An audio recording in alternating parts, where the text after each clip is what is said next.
So the SQL Server service is restarting. So you got some error. The request failed as service did not respond in a timely fashion. So the service we are unable to start. Why you are unable to start means here in my local machine, in my laptop, there are a lot of SQL Server instances is installed.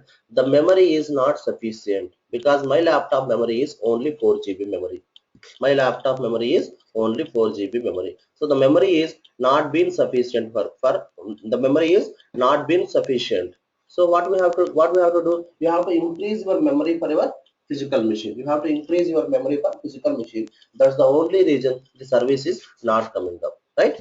Just leave it. That's why automatically the services is down. Whenever suppose in a real time also you have installed 3 or 4 instances, you have installed 3 or 4 instances, and suddenly 2 or 3 instances are down, 1 or 2 instances are down. The possible reason is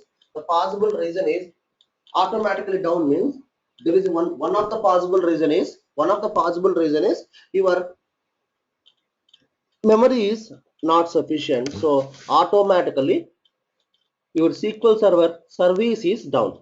When your memory is not sufficient, automatically your SQL Server service will become down. So this is the one more service. How to stop the service? Right click, stop it. Automatically it will stop. So when you stop, see, whenever you are stopping a database engine service, I said it's a database engine service, it has to ask whether shall I stop in agent service also. Because if database engine service, if you are going to stop means if you have agent service is running also, there is no use, it's useless, right? Because you are unable to connect the database engine, so what is the use of agent, right? So I said yes means it automatically stops. I am not going to stop now. Right click here on particular database engine service, whichever the instance is there, and go to the properties. So log on, which account you have logged on. I have installed a SQL Server, my own account. Okay, so here there are a lot of options is there. If you don't want to stop, right click and stop. If you don't want to right click and stop, even you can go to the properties. You go to the properties, and even you can stop here. Even you can stop here.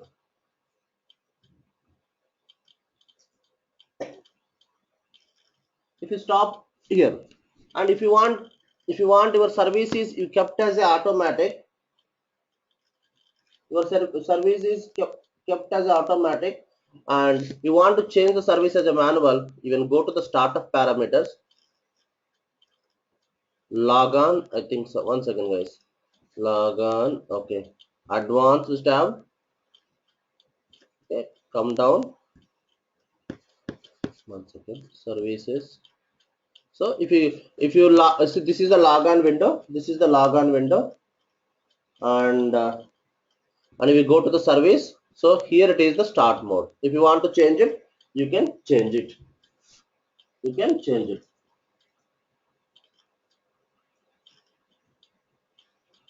Okay, so you can whatever you want you can change here.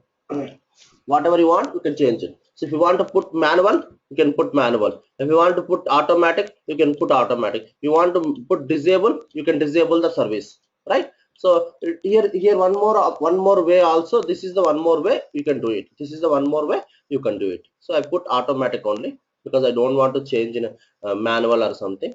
Okay, so this is called SQL Server Configuration Manager. Suppose in a real time, suddenly one day you got a message like your SQL service is down. So what you have to do? Simply you log into the SQL, you log into the physical machine and go to the run or go to the Windows bar and search for SQL Server Configuration Manager. See here it is the Configuration Manager, SQL Server Configuration Manager. If you double click the SQL Server Configuration Manager, so these are the services, and come and check here service. What's happened this one? Why it stopped? Right? This is very important one. How to start, how to stop these services. Be careful on this. Okay, now let's go to the your post installation steps. So verify whether protocols enabled or not. Okay, verify the protocols is enabled or not.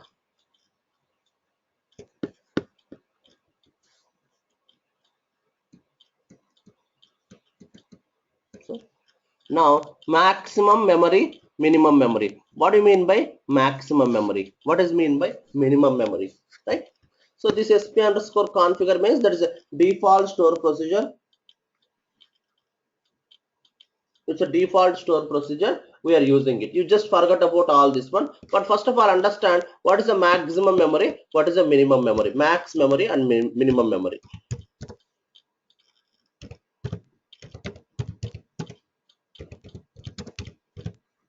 Very important one. After installing a SQL Server in real time, you have to be careful on this. You just go to the, so I have connected the SQL Server. Everyone knows, right, how to connect. Yesterday I have shown you. So connect database engine. There are a lot of services here in a connect button, because these are called MSBA services. MSBA services. We don't mind it, and we just want to go with this one only. Okay, database engine services, and there is a instance is there. There is a instance is there. So just click on the instance and it will ask whether you need to go with Windows authentication or SQL Server authentication. If you say Windows authentication, just connect it, and automatically it will go and connect to the SQL Server. So here my SQL Server is connected. Now the maximum and minimum memory. The SQL Server behavior of SQL Server is, assume your computer memory is 4 GB. Assume your computer memory is 4 GB. So if you go here, go to the properties, you can see the memory components, right? You can see the how much memory is allocated, what is the computer name, all the information will be available here. System information, all the information is available here, right? So everyone knows that one, right? It's a very basic thing, very basic thing. Okay. So here it is shows installed memory is 4 GB. Installed memory is 4 GB. It's a 64-bit operating system, and my computer name is SQL Tech Team. Okay, so I kept as a SQL Tech Team is my computer name. These are all the your system related information. These are all the your system related information, right? So what we have to do is, the behavior of a SQL Server is, when you have a 4 GB of memory, if suppose the users, lot of users is connected to the SQL Server, lot of users is connected to the SQL Server. So if a lot of users is connected to the SQL Server means, that means the load will be,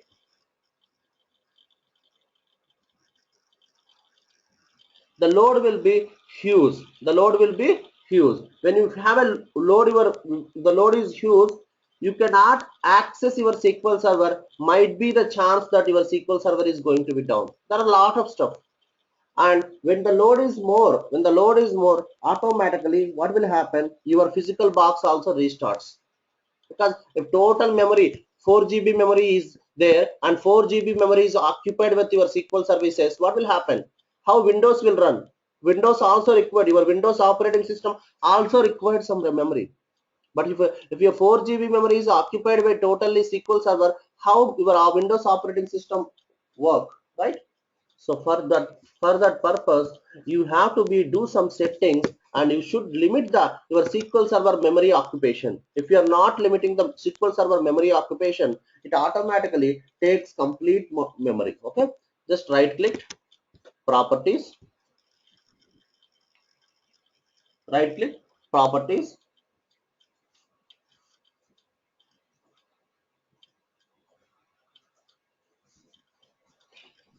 So go to the memory. It's a general tab. What is the information is available in the general tab? The general tab, the information available, the SQL Server instance name, and where the root directory, and what is the server correlation. Is it a cluster server? Not cluster server, right? Because we have installed a standalone instances yesterday. Okay, all the information available here. So now it's go to the memory. So here it's the memory. So obviously I told you, right, it's my old instance, so I have kept as a memory. So always go with minimum memory is 0, maximum memory is based upon the based upon the you know how much uh, memory is there for your machine. How much memory is there for machine? 1 second, guys.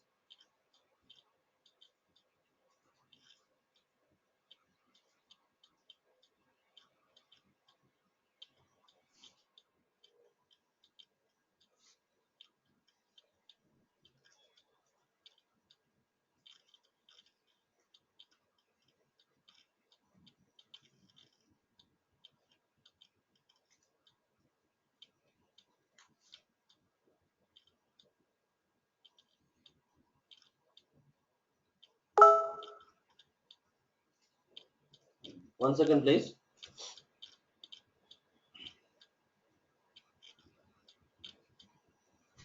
Right. So suppose assume as per here we have a 4 GB of memory. We have a 4 GB of memory is available. 4 GB of memory is available. So if 4 GB of memory is available, what you have to do is you just allocate 50% of memory to your operating system.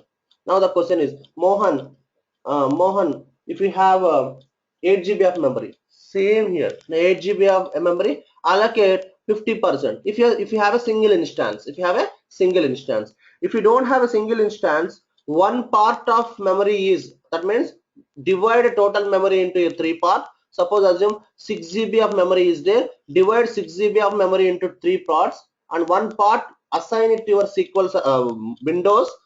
Windows means you're not required to assign. 2 parts you just assign it to the your SQL Server services. If 4 services is there, 4 GB is there, allocate each service 1028. So 1 GB means how many MB? 1028 MB. 1 GB means 1024 MB.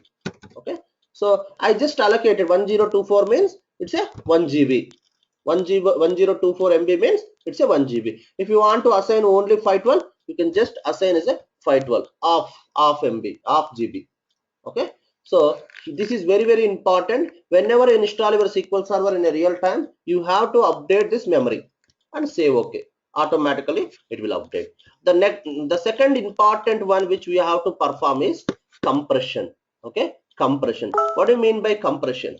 What do you mean by compression? The compression is nothing but once you take the backup files, once you take the backup files, how to how to compress the backup files. Everyone knows, right? You guys might have aware. So when you have a huge files, what will do? If you have a huge file, you just simply zip it, right? Why you are going for zip? Why you are going for why you are going for zip? The only thing is you want to what do you say, save some space. So to save some space, what you have to do, you have to just zip the files. The same here, compression is, so where is the compression? It's here. Go to the database setting. See, here is the compression, the compressed backup. So whenever you are taking the backup, the backups will be in a compressed format, that is called as a compressed backup. Whenever you are taking the backup, your backup will be in a compressed format, that is called as compressed backup. Okay, just click on compressed backup. When you click on compressed backups, so whenever you initiate your database backups in the future, those backups will be in a compressed format. Suppose assume 10 GB of assume 10 GB of database is there, and you put the compression 10 GB of database is there, you put the compression, so you will be getting only 1 GB or 2 GB. If you are not putting the compression, 10 GB database will be as it takes the backup as 10 GB or 9 GB. So obviously, so you are going to keep more space for your backup. So the compressor backup option, this compressor backup has been introduced SQL Server 2008 and upper versions. Okay, so these are the two things you have to be remember after setting the SQL Server installation. Okay, I'm just canceling because I already kept these updates on my machine now.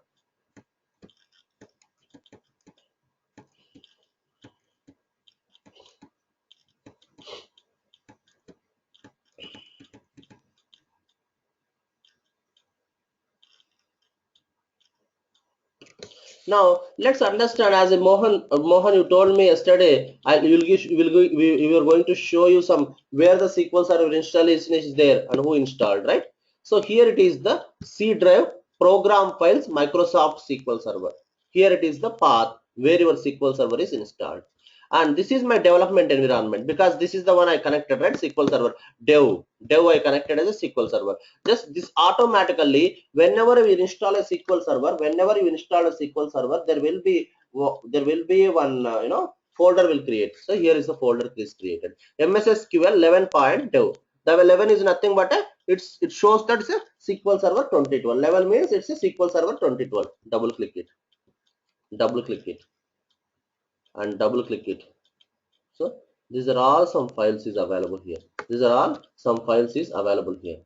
Okay, all DLL files, lot of files is there. So no one is required to understand what is this files and all. Okay, but those are lot of files is available here, right?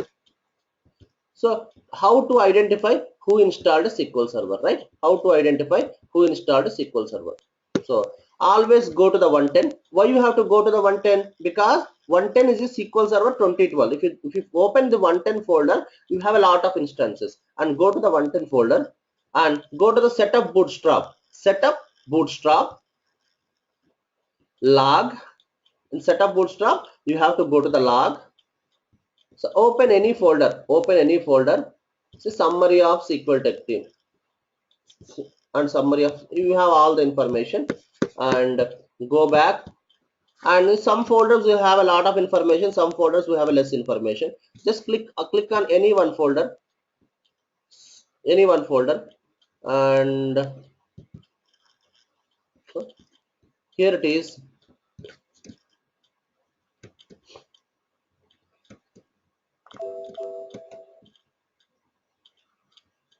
Here it shows whichever the user is connected, the user will be available like this. User will be available like this. So this is how to, we have to verify who's installed a SQL Server. And even we'll go to the resources, and we have some other files also, details. So all the information available. See, yesterday I told you there is a configuration file. So this is the configuration file. Instance wise also it will creates. Edit. I will show you the configuration file. What really it shows the configuration file. See, all the information related which you have verified, which you have installed. In my machine, I have a lot of instances in my machine. I have in my machine, I have a lot of instances in my machine. That's the reason it's showing a lot of files here. Once if you installed SQL Server in your machine, see, once if you installed a SQL Server in your machine, just go and check these paths. You can identify easily what are all the files is there, who installed, and what is the configuration file. What is the configuration file, right? Now, so we have gone through the SQL Server installation. We have gone through the how to keep minimum and maximum memory setup, and how to put the compression backup. Now the topic is system databases. System databases. What do you mean by system databases, right? Okay. Before that, we'll go to the LDF and LDF architecture. After that, we'll come here. Okay. Database architecture. What is a database architecture? We do not have any separate database architecture for any SQL Server databases, but just we have few things. SQL Server stores mainly in two types of files. So we have two files for each database. One is called data file, other one is called log file. Data file will call it as MDF, log file will call it as LDF. So every database must and should two files. Must and should two files. Why you require two files? One is a data file, other one is a log file. Data file is called MDF, a rows data stores in the pages, and log file not mentioned anything. Data file stores actual data with .mdf extension. It stores permanent data. Log file stores modified records information with LDF extension. So that means log file stores only modified records, the changes, but the original data is storing in your MDF file. Original data is storing in your MDF file. Now we have to understand then why you required LDF. What is MDF? What is the LDF? Why you required all these things, right? Let's take an example. And everyone went to the ATM and trying to withdraw some money, right? But we are not sure that the particular withdrawing transaction, the transaction is nothing but you are trying to withdraw some money from your account. You are not sure that whether you can withdraw money or not. It may be the chance that you can fail to withdraw. It may be the chance that you can success to withdraw, right? There are two options. So, but when you are performing a transaction, you are not sure that whether it's going to success or failed. So when you go to the ATM or you are trying to withdraw money, automatically when you went for ATM or you are trying to withdraw some money, automatically you have to, where you have to go? You have to connect to the database only, right? Because it has to verify all your information, right? It has to verify each and every information of yours. So if you want, if you want to verify all each and every information of your account, so it has to connect to the database. Now So as I told, every database will have two files. One is called MDF file, one is called log file. So log file, what it stores? Modified recorded information. LDF shows, NDF it shows permanent data. So you are performing a transaction. So you are that means you are doing some modifications. If your modification is success or failure, that's secondary. But you are doing some modification. So those modified information will store in a LDF file. Those whatever you performing a modification, those modified information will store in a LDF file. Okay, so all those modified information will be storing in a LDF file. Now the question is, if your modified information is storing in a LDF file, how those data once the transaction is completed? So you are doing some transaction, you are modifying, that means you are withdrawing some amount. Those transaction details is updated in a LDF file, log file. Once those transaction details is updated in LDF file, okay, so once the transaction is completed, whatever the records is updated here, those records will be moving to the MDF. Those records will move from LDF to MDF permanently. Okay, that means until your transaction is success, no data will update to the MDF file because it's a permanent data. So if your transaction is not success, whatever the transactions or user is performing, those transaction records will be updated in a log file only. Those transaction records will be updated in a log file only until the transaction is complete. So it will move to the MDF file. So now the question is how it's moving. So here we have to see, this is the database, SQL Server instance, and one database is there. For a database, we have two files, one is called MDF, one is called LDF. MDF contains a permanent data and LDF contains whatever the changes we are performing on database, all the changes information will be recorded in a LDF file. Okay, so how it works? Checkpoint process. What checkpoint will do? The checkpoint is an internal mechanism. Okay, you cannot see with your eyes. The checkpoint is an internal mechanism. You cannot see with your eyes. Whenever any user, try to understand carefully guys, because this basic classes is very important, how really data is storing. Okay, and in any people in any training, they just simply says that in MDF and LDF database will have two files, that's it. They never explain you in detail clearly inside how it works actually. Okay, the checkpoint is a internal mechanism. What checkpoint will do? Suppose assume and I'm connecting the SQL server. Any user or any application, anything it's connected to the SQL server database, automatically checkpoint will start running on the database. Okay, it's a default one. You're not required to configure from your end. You are not the authorized person to configure it. Automatically configured by Microsoft. When you install a SQL server, automatically checkpoint also will be available there. Okay, any user, not only user, any user, any application, or any user or application or any kind of activity performing in a database, automatically checkpoint will start running on LDF file. Where it will run? On LDF file. So once it start running LDF file, what will do? It just simply scans the LDF file. If any transaction is success, immediately it will move the transaction to the MDF file. It will move the transaction to the MDF file. Suppose if any transaction is failed, it will roll back the transaction. It will roll back the transactions. If any transactions is running, it won't touch those transactions. That is a usage of checkpoint. Checkpoint is very important thing on a SQL Server database services. And without checkpoint, it's very difficult to manage. But of course, without checkpoint, your SQL Server cannot run and your databases cannot be created. So whatever the data, it's updated in a LDF file temporarily. If those data is committed data,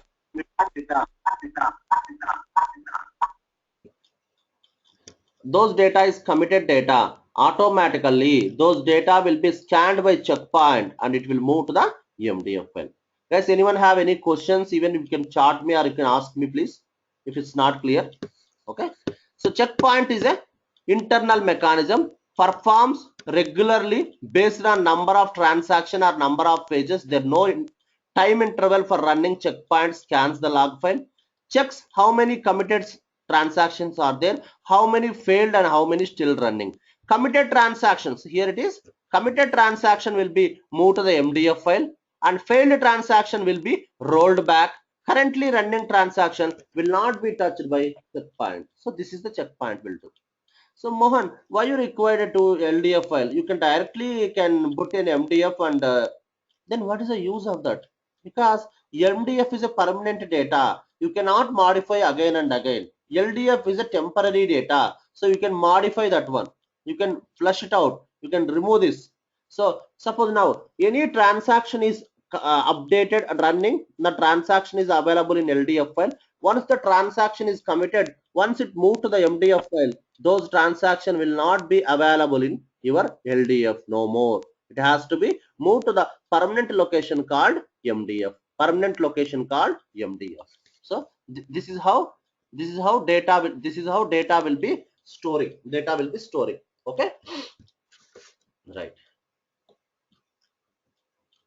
So now we have another file called secondary data file or NDF extension. A database may or may not have these secondary data files. What do you mean by secondary data files? Okay. Assume your database size is 1000 GB. 1000 GB is your database size. If you are keeping 1000 GB one file, 1000 GB one file, it might be you will face performance issues, because any user is trying to get some data information from the database. The database file is 1000 GB. He has to scan entire database data and it can retrieve the output, right? Any user. So if you 100,000 GB is one file of your database, there might be a performance issue. And second thing is the storage also will face, because you have to allocate lot of space in OneDrive. You have to allocate lot of space in OneDrive. Suppose if someone is asked you to take the backup and you move into the somewhere, automatically the backup file will be bigger file. To avoid this kind of stuff, this kind of stuff, the permanent data storage, that is called MDFs, can be created n number of. So same data files can be created n number of those files we called as a NDF files. The extension of these files is NDF. Now the question is, what is this extension? You know, right? Our text file we have extension called .txt. Our text file we have extension called .txt. Your Excel file we have called XLSS. Same here. Your data file will be the extension .mdf. Data file is .mdf is extension, and NDF file will be .ndf. That is also data file, but it's a secondary data file. And this MDF is a primary data file. By default data file you can say primary data file, by default data file. And NDF is called as a secondary data file. And third one is LDF. It will be the extension called .ldf, and LDF is a log file. LDF is a log file. Guys, anyone have any questions still now? Disha, Mustafa, Priya, Vijita, and Suchitra? No. Okay. So anyone have any questions, please let me know and please ping me in a chat. Okay. Okay. Thank you, Suchitra. Right. So because this is very important, that's why I'm stressing it again. Why? Because any activity you are going to perform in a future classes, you have to understand this concept. Saurabh, you have any queries, Saurabh?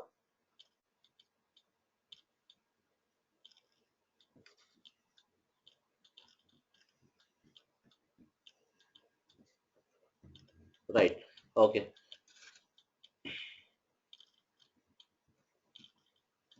Now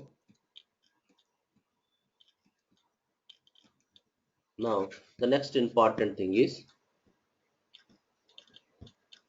system databases.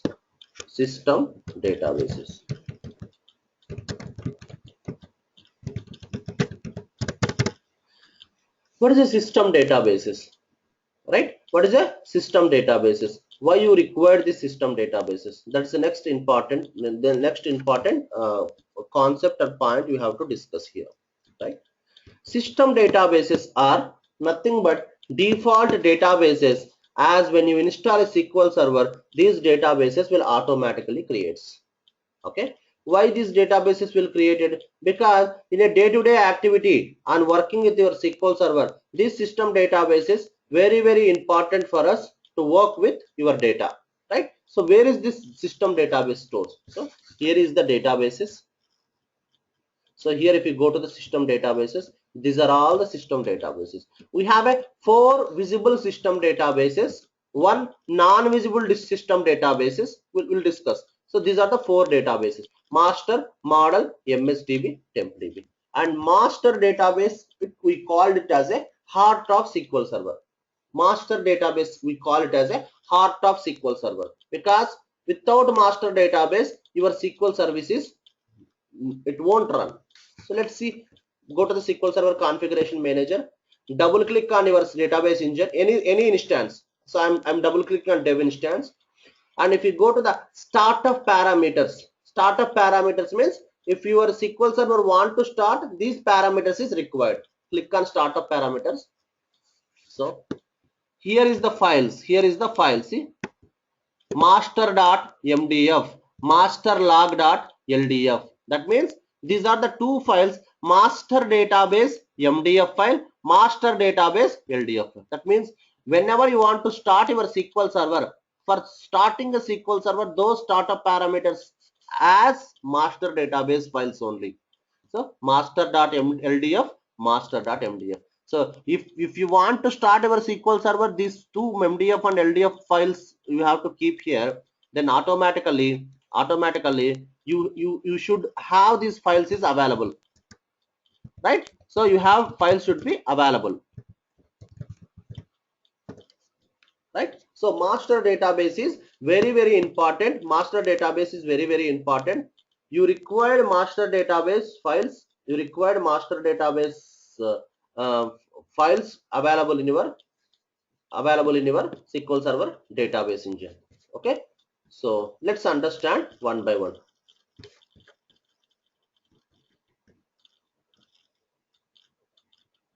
We cannot Suchitra is asking, how is it is different from custom databases? Can we replace a master database? Why? Because the custom databases means the database which we are created, that also called as a user databases. User database can be replaced, user database can be removed, but master database is a heart. You cannot replace it. It's required. You cannot replace anything on master database. You require a master database because your SQL Server service has to be starts with master only. If your master database is not available, is SQL service cannot run. There is no replacement of master database. If you want to work with your SQL server, you should have master database in your SQL server. If master is not there, there is no point of SQL server is connectivity. You cannot connect to the SQL server. You cannot connect to the SQL server.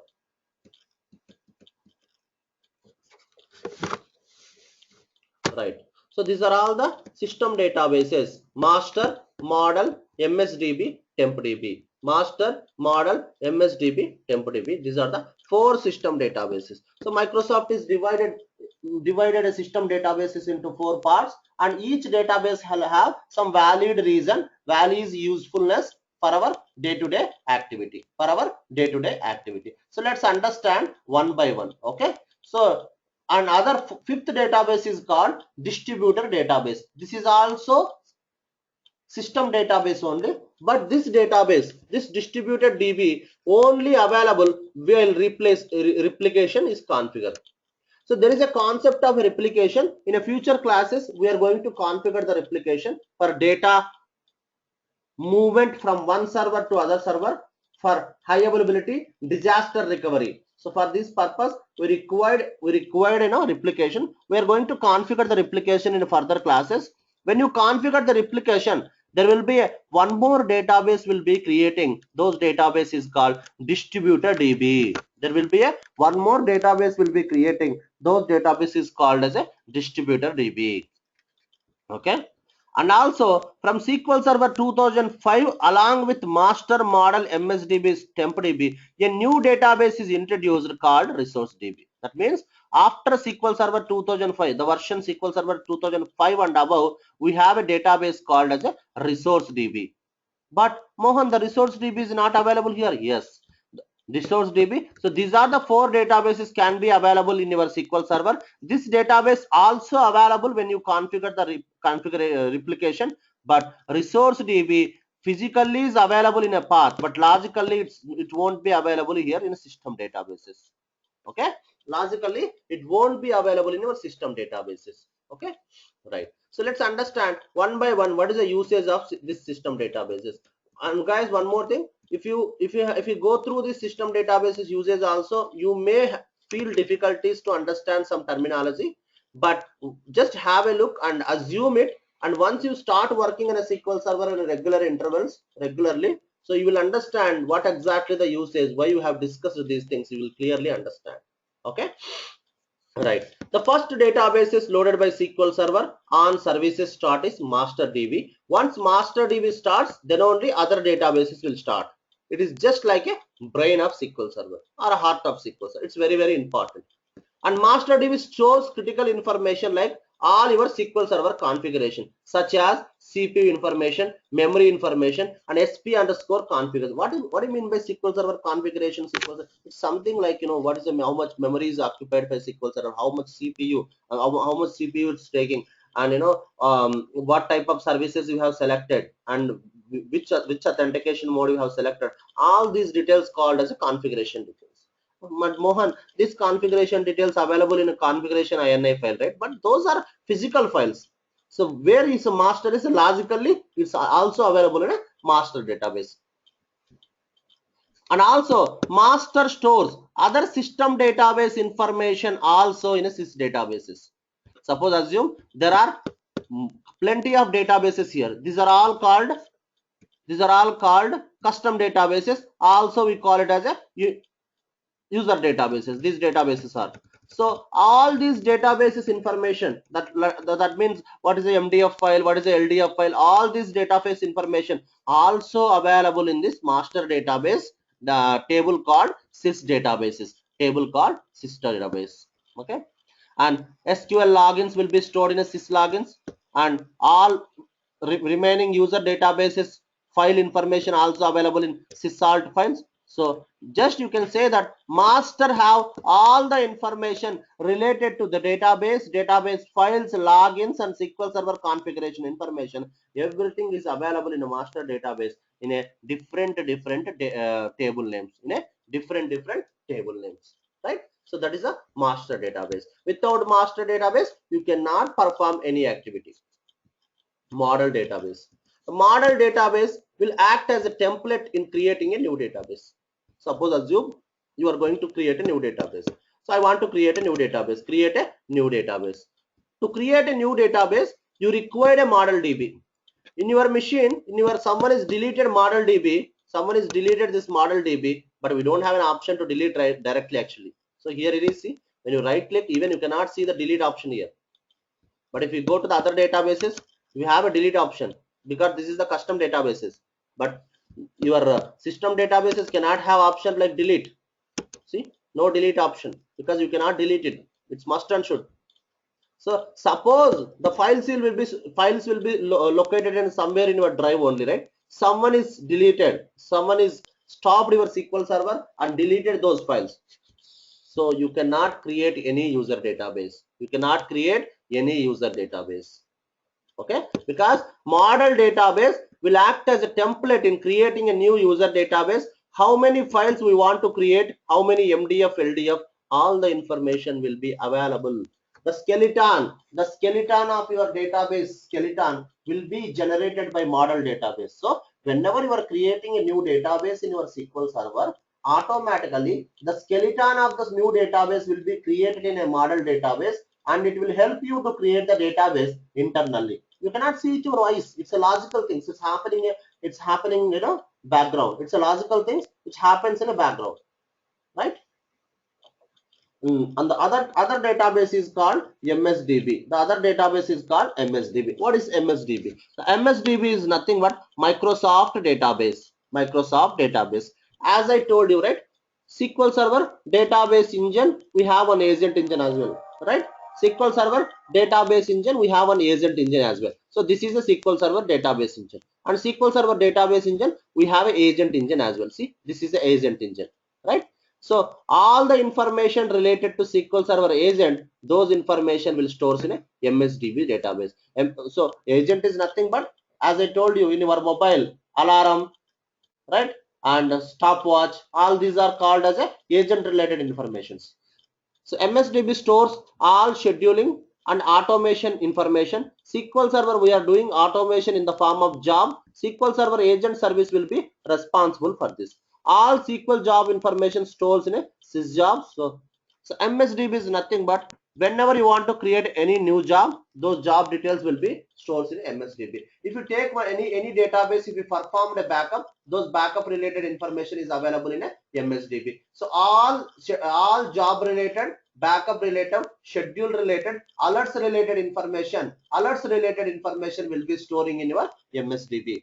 This is the MSDB. And see, history related information, backup, restoration, log, shipping history will be stored. What do you mean by history related information? Someone is taken a backup. You want to know who took the backup, when he took the backup, all those details available. All those details will be available in your, all those details will be available in your,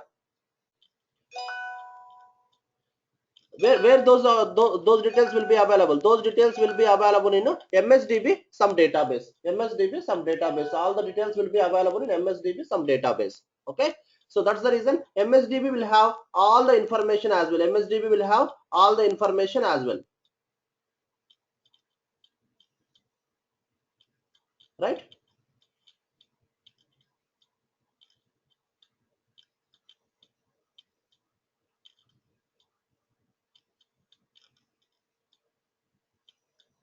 Right. Okay. Now let's move on to the TempDB. Temporary database, where all temporary objects will be created for performing a SQL Server internal option. Now, why you require a TempDB? Why required a TempDB? TempDB is required. TempDB is required to perform all temporary operations. TempDB is required to perform all temporary operations. What are all the temporary operations? Why you require a TempDB?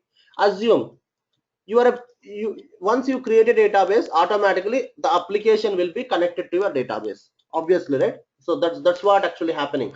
Application will be connecting to the database. When application is connecting to the database,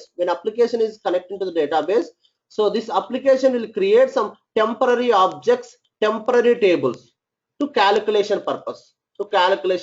See, temporary objects that are created by SQL Server internal operations, such as temporary tables and temporary store procedure. It automatically creates the temporary files and temporary store procedure. Those information will stores in a TempDB.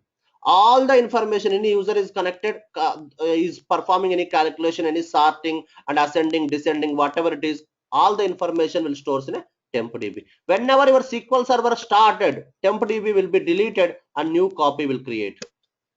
That means whenever your SQL Server restarts or your machine restarts, so automatically your physical machine restarting means indirectly your SQL Server also restarting, right? There is no other way. If your physical, your laptop is restarting means whatever the running in your laptop has to be restarting only. So when your TempDB is when SQL Server is started, TempDB will be deleted and new copy will be created. So let's see how it is. See, right click on TempDB, go to the properties and see the creation date. See the creation date. What is the creation date? It's created on 2501. It's created on 2501. So that means, but MySQL I have installed very long back. MySQL I have installed very long back. Okay, very long back. I have I have been installed. So, but on 25th again I restarted my machine. From 25th onwards, from last 2 days, my laptop is not been restarted. It has been using continuously. It has been using continuously my laptop, right? So this is the TempDB. And guys, as of now, if anything is not understandable, anything is not understandable, as of now, anything is not understandable, you just, what you have to do is just assume as of now these are the things. Okay, it's happening like this. Once you started our classes, one or two more classes, and you just discuss about the log architecture, all other information, you will be understanding very clearly in depth. Okay, the last one is resource db. Resource db, which is not available, which is not available in your SQL server, which is not available in your SQL server, right? So where this resource db is available. Okay, let me search for resource database.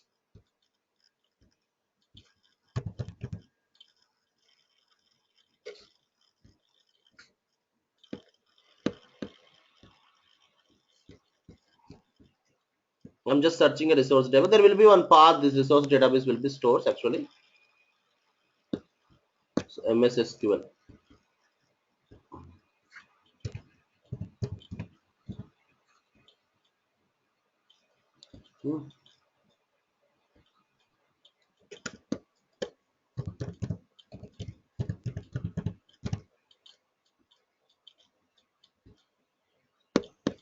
What happened to here? So wherever you installed a SQL server and you just search for resource and it will be available. Resource.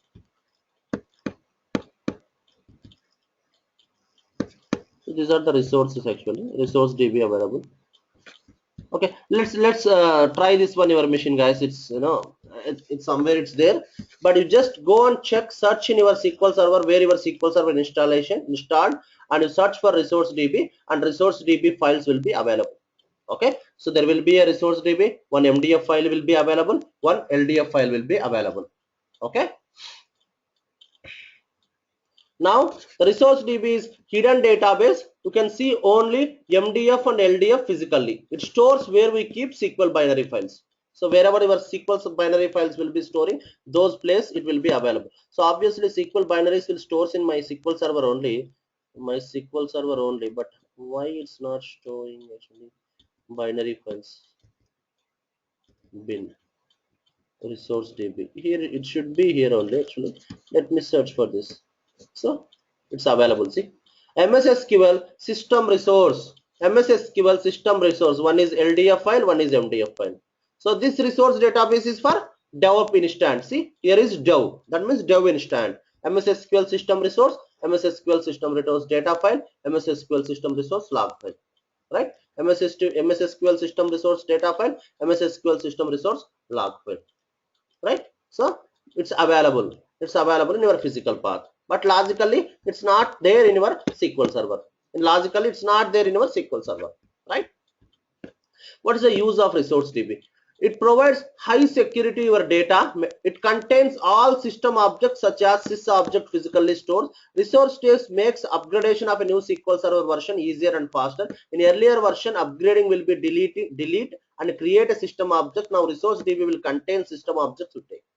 So when you are performing upgradation, SQL Server upgrading from SQL Server 2008 to 2012, upgrading from SQL Server 2010 to 2014, when you are performing this one, you just simply copy the resource DB and store it in a new server. When you we are going to see these things in future, how you are going to do upgradations. I'll show you. Okay. So what will happen? This resource DB will store all system related objects. Before SQL Server 2005, resource DB is introduced in 2005 onwards. Before SQL Server 2005, we do not have this system resource database. When the resource database is not available in before SQL Server 2005, whenever you are upgrading, you have to copy all your system object. You have to copy all your system object and you have to restore. But when the 2005 onwards, Microsoft makes us very familiar, very busy process. What they did is they introduced a new database, that is a resource database. They introduced the resource database, and this resource database will have all system related objects stored. Okay, you don't require to manually copy all the system objects, and you can copy to the new server which we are going to upgrade. You just take the system resource files. Once your SQL server is stopped, you can simply copy and you just copy these files. But here if you copy means you may get error. Actually, if you move copy means you can copy, but you cannot cut actually, because this is internally related to your you cannot paste it somewhere.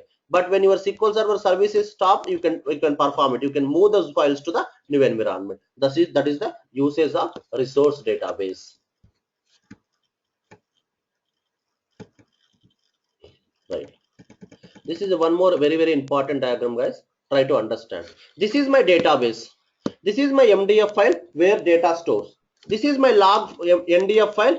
Here also data only storing. This is my log file just for temporary purpose. So this particular data file and log file, it will be connected to the extent, not connected to the extent, and data file, log file will have extent.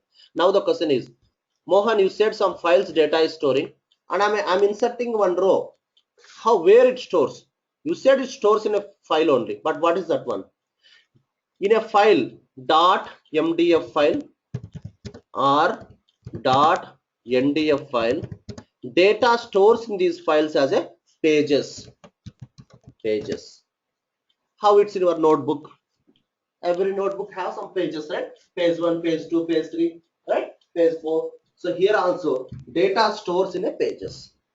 Suppose assume my database is test and my database size is 2 GB and my MDF file size is, obviously it should be at least 1.8 GB, because just 0.2 GB may be always LDF file, so we don't have all the information. So pages, data stores in a pages. That means MDF total 1.8 means 1.8 GB has to be divided in plenty of pages, right? What is our single page size? What is a single page size? One page size equal to 8 KB. Wait, kilobytes. One page size is equal to 8 kilobytes. 1024 KB equal to 1 MB. Okay, so this is how we are calculating, because we guys knows only on MBs and GBs. We don't know KB. We never use it, right? And 1024 MB equal to 1 GB, right? So data stores in 8 KB.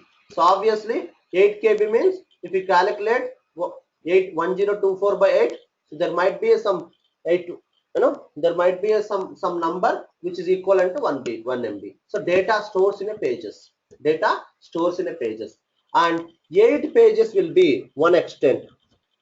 8 pages we call it as a extent. One extent. This is not required, guys. Just you have to, and that means 64 KB. 64 KB equal to one extent. The only thing is I'm explaining means we have to understand how data stores in a database in a form of files. How data stores in a database in a form of files. When you store the database in a form of files, how really data how really data is storing in your database. How really data is storing in a database. That's what you have to do. You have to see, nothing else. Okay, that's what you have to see, nothing else. So my intention of explaining these things is how really storing a data. What is one page? One page is 8 KB. Right? Now let's understand how to find out list of databases in your server. Okay, for this sp underscore help db. So just execute this one. So we'll give all the information related to your SQL Server instance called dev. The list of databases will be getting it. List of databases result will be getting it. sp underscore help db. See, it will give all the databases, even master, model, and everything it will give. And very important thing is CF. DB ID. Every database will have an ID. Try to remember. This is very important. Interviews people will ask, hey, Mustafa, tell me what is master database ID. Okay. Every database will have ID. System database, master have ID called 1, TempDB is ID is 2, model ID is 3, and MSDB DB ID is 4. So first 4 IDs are for database. And if you create a distribution database will also take 5. So system databases will start from 7. Custom databases, that means user databases, starts from DB ID 7, because remaining are for your system databases. Okay, so always remember guys, interviewer may ask this question as well, but when you go for more than 4 to 5 years experience, they may not ask, but when you go for 2 or 3 years experience, obviously they will ask. The same thing, whatever I have explained, same thing again is available here. Okay, so in today's class we have been discussed SQL Server post installation step. You have to configure the memory, you have to configure the compression backup option, and second thing is we have seen how to start your SQL Server configuration services and SQL Server agent services, and we have seen different system databases like master, model, MSDB, TempDB, and resource database, and we have also seen how data is storing in a database, how really data is storing in a database. These things we have been discussed in our class, right? So guys, just ask me any question.